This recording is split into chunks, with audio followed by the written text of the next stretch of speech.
그들이 암비볼리와 아볼로니아로 다녀가 데살로니가에 이르니 거기 유대인의 회당이 있는지라.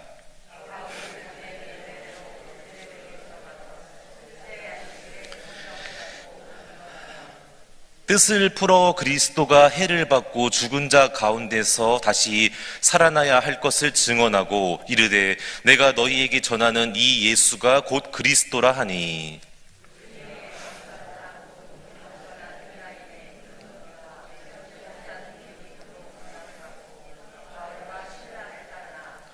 그러나 유대인들은 시기하여 저자의 어떤 불량한 사람들을 데리고 때를 지어 성을 소동하게 하여 야손의 집에 침입하여 그들을 백성에게 끌어내려고 찾았으나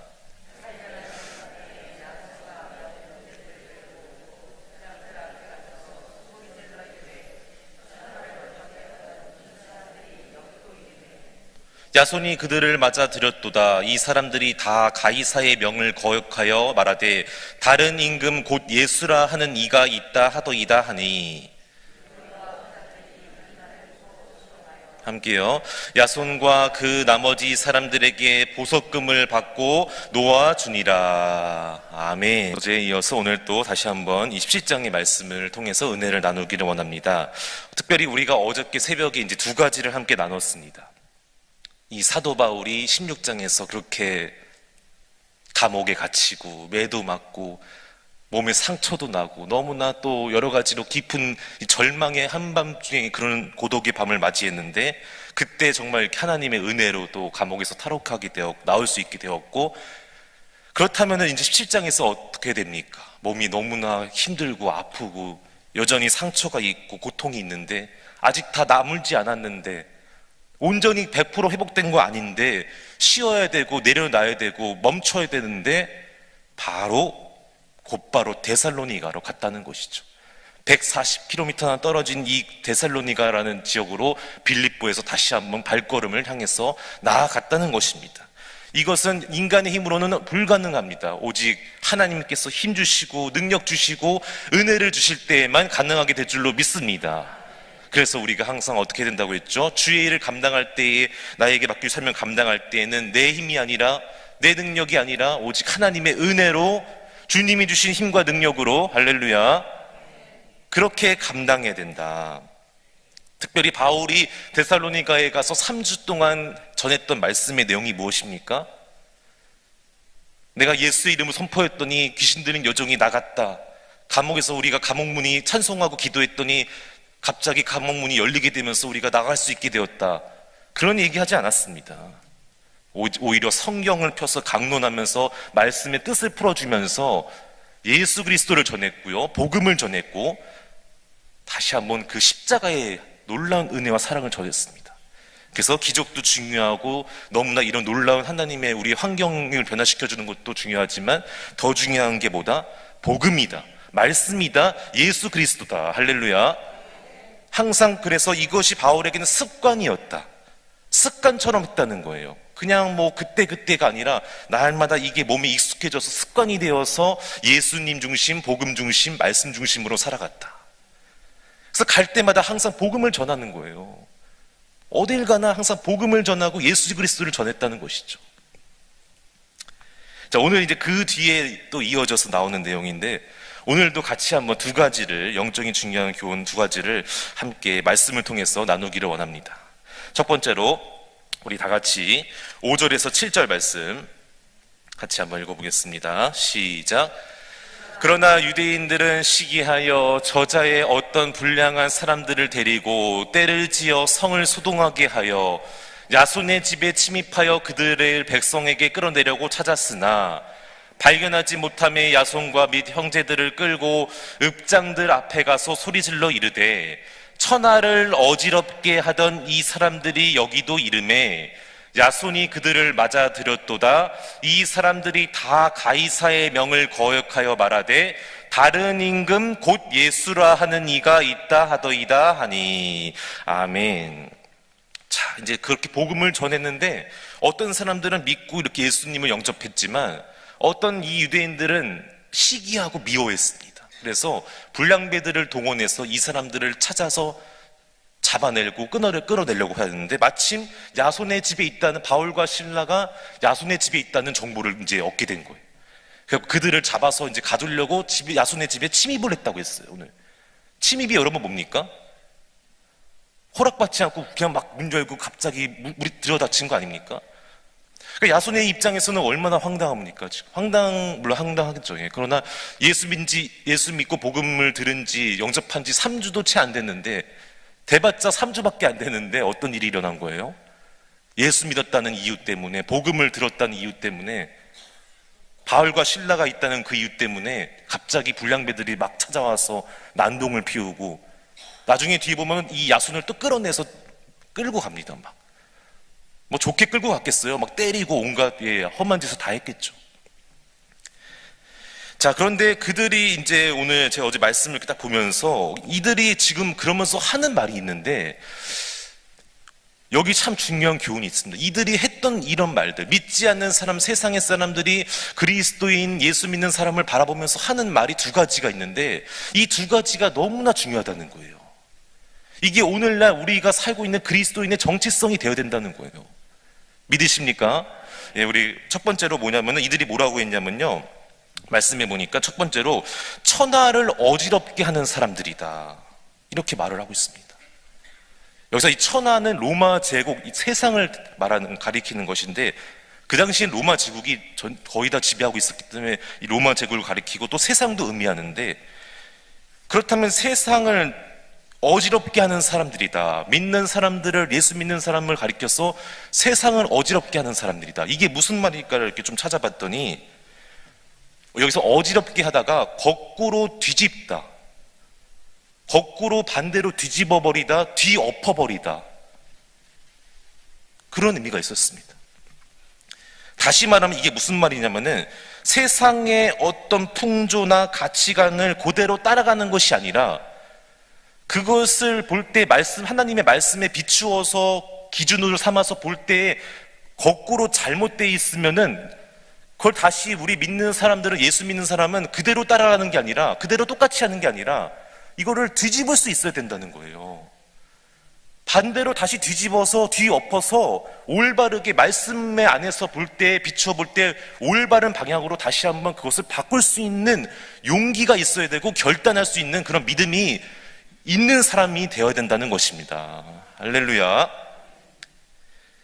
그래서 세상이 추구하는 가치관이나 문화나 풍조를 그냥 따라가는 게 아니라, 무조건 같이 따라가는 게 아니라, 말씀에 비추어 봤을 때 틀리고 잘못됐으면은 바로 잡을 수 있는 그런 사람이 누구다? 예수 믿는 그리스도인이 되어야 될 줄로 믿습니다. 우리 로마서 12장 2절 말씀, 로마서 12장 2절 말씀 같이 한번 읽어보겠습니다. 시작. 너희는 이 세대를 본받지 말고 오직 마음을 새롭게 함으로 변화를 받아 하나님의 선하시고 기뻐하시고 온전하신 뜻이 무엇인지 분별하도록 하라. 아멘. 그렇습니다. 이 세대를 본받지 말고, 여기서 세대가 세상이거든요. 이 세상에 안 좋은 그런 문화나 풍습이나 가치관 추구하는 것을 그대로 본받지 말고, 따라가지 말고, 다시 한번 그 가운데서 하나님의 뜻이 무엇인지, 선하시고 기뻐하시고 온전하신 뜻이 무엇인지를 분별하고, 틀린 것은 바로 잡고 나아갈 수 있어야 된다라는 것이죠. 그렇습니다. 예수 믿는 사람은 이러한 세상의 논리를, 잘못된 논리를 거꾸로 뒤집을 수 있는 그런 믿음과 용기가 있어야 될 줄로 믿습니다. 돈과 권력과 힘이 있어야 잘 되고 성공하는 게 아니라, 세상이 추구하는 거 아니에요? 돈이 있어야 된다, 힘이 있어야 되고, 권력이 있어야 되고, 주변에 많은 좋은 인맥들이 있어야 돼요. 이거 세상 사람들이 추구하는 거 아닙니까? 우린 뒤집을 수 있어야 돼요. 그게 아니라, 그런 거 없어도 하나님 함께 해주시고 은혜 주시면은, 우리 인생의 주관 되신 하나님께서 은혜 주시고 함께 해주시면은 우리는 반드시 인생의 승리자가 될 줄로 믿습니다. 특별히 또 세상은 뭐라고 얘기하죠? 남과 경쟁해서 그들을 다 짓밟고 최고의 자리에 올라가야 된다 말하지 않습니까? 높은 자리, 최고의 자리로 올라가야 되지만, 주님께서는 그렇게 말하지 않으셨어요. 완전 반대로 얘기하시죠. 오히려 내가 낮아지고 남을 섬기고 희생할 때 그 사람을 주님이 높여주신다, 그렇게 말씀해 주십니다. 바라옵기는 저 여러분이 항상 세상의 가치관, 추구하는 것들을 그대로 따라가기보다는 말씀대로, 말씀 중심으로 또 예수님 중심으로 살게 되시기를 주님의 이름으로 축복합니다. 두 번째로는 뭐라고 했냐면은 가이사의 명을 거역하여 말하되 다른 임금 곧 예수라 하는 이가 있다, 이렇게 말을 하고 있습니다. 오늘 17장 7절의 말씀을 제가 세 번역으로 한번 준비해 봤는데 같이 한번 읽어보겠습니다. 시작. 그런데 야손이 그들을 영접하였습니다. 이 사람들은 모두 예수라는 또 다른 왕이 있다고 말하면서 황제의 명령을 거슬러 행동을 합니다. 아멘. 그렇습니다. 그 당시에는 로마 황제 이 가이사가 완전히 그 신이에요, 신. 사람이 아니라 거의 신처럼 여기고 생각하고 다 이 가이사 앞에 엎드리고 경배하고 황제의 명령이 최고예요, 무조건. 이 명령에 불순종하고 굴복하면 무조건 이거는 잘못하면 죽을 수도 있습니다. 그래서 이 황제, 로마 황제를 신으로 모시고 경배하면서 살았는데 그게 아니라는 거예요. 오늘 말씀해 보니까 로마 황제 가이사가 아니라 누가 우리의 왕이 되신다고요?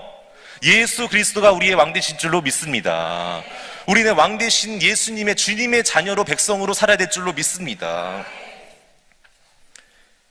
오직 예수님, 오직 하나님, 오직 주님만을 나의 왕으로 모시고 일평생 주님 나라 들어가는 그날까지 예수님만 경배하고 섬기고 주님 말씀대로 살아가는 우리 일산명석교회 성도님들 다 되시기를 주님의 이름으로 축복합니다.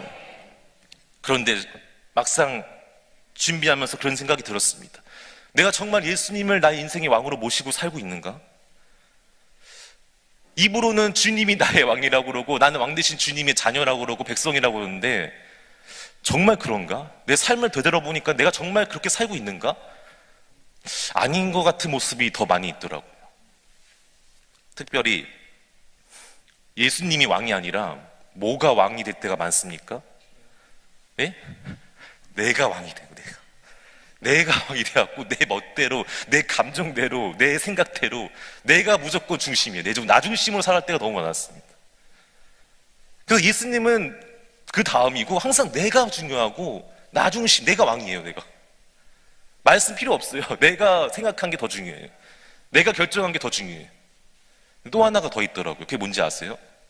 돈이에요, 돈.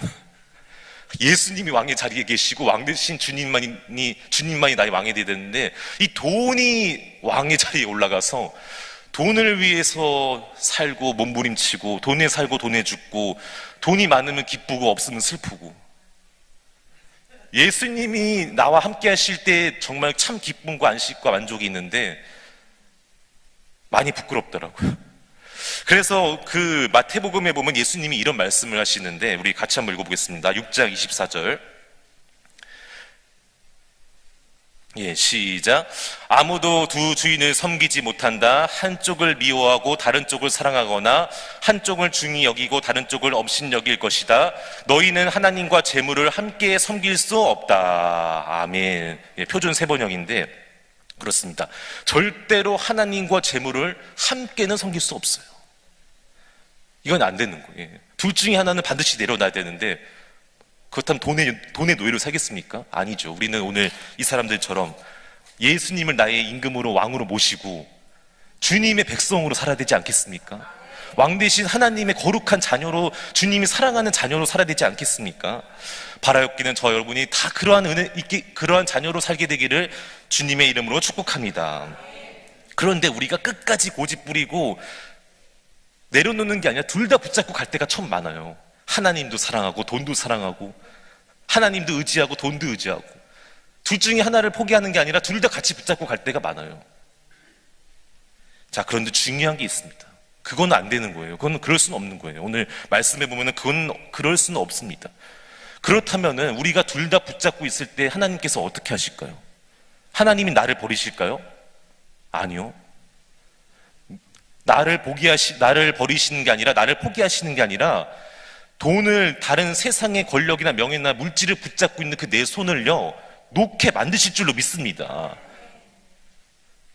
그 과정이 어떤 방법인지 어떻게 하실지는 아무도 모르지만 두 개 다 같이 갈 수는 없기 때문에 내가 둘 다 붙잡고 있다면은 반드시 하나님이 그 세상의 것들, 물질을 왕으로 모시고 있는 나의 삶의 모습을, 손을 내려놓게 만드는, 그렇게 역사하신다는 거예요. 여러분, 자녀가 잘못된 길을 걸어가고 있는데 계속 불순종하고 잘못된 모습으로 부모가 볼 때 안 되는 틀린 방향으로 가면은 부모가 어떻게 합니까? 정말 사랑한다면은 내버려 두지 않죠. 그냥 네 맘대로 해라. 네 멋대로 해라. 난 모르겠다. 방치하고 방관하지 않습니다. 어떻게 합니까? 꾸중하고 혼을 내고 매를 들어서라도 다시 가르쳐주고 알려주고 순종하게끔 하고 올바른 길로 갈 수 있도록 알려주고 도와준다는 거예요. 마찬가지입니다. 우리도 내가 돈을 붙잡고 재물을 붙잡고 이 하나님과 같이 겸하여 섬기려고 할 때 하나님은 그냥 내버려 두지 않으십니다.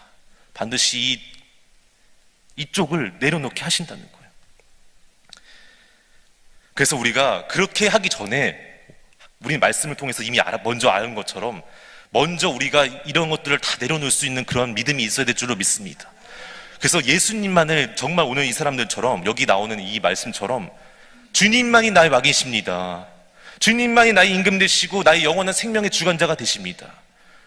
우리 목사님 주신 말씀처럼 다윗의 고백처럼 내 생명이 내 인생의 모든 것이 주의 손에 있사오니 나의 앞날이 주의 손에 있사오니 그렇게 고백했던 다윗의 고백처럼 저 여러분에게도 그러한 믿음의 고백이 있게 되기를 간절히 소망합니다. 예, 이제 말씀을 맺겠습니다. 오늘 첫 번째로 세상을 우리가 변화시켜야 된다. 끌려다니고 같이 동조하고 잘못된 것은 우리가 아니라고 말할 수 있어야 되는데 세상을 변화시키는 그리스도의 향기가 되어야 되고 빛과 소금의 역할을 감당해야 된다. 두 번째로 돈이 아니라 오직 주님만을, 예수님만을 나의 왕으로 모시고 내 인생의 주인으로 삼고 영원히 주님만을 경배하고 모시고 섬기는 거룩한 하나님의 자녀가 되어야 된다. 오직 주님께만 영광 돌려야 된다. 이 두 가지를 함께 나눴는데 같이 한번 또 오늘 이렇게 다시 한번 마음을 새기고 기도할 때도 이 말씀 붙잡고 일평생 여러분이 다시 한번 주님의 거룩한 자녀로 믿음의 백성으로 살게 되기를 주님의 이름으로 축복합니다. 기도하겠습니다.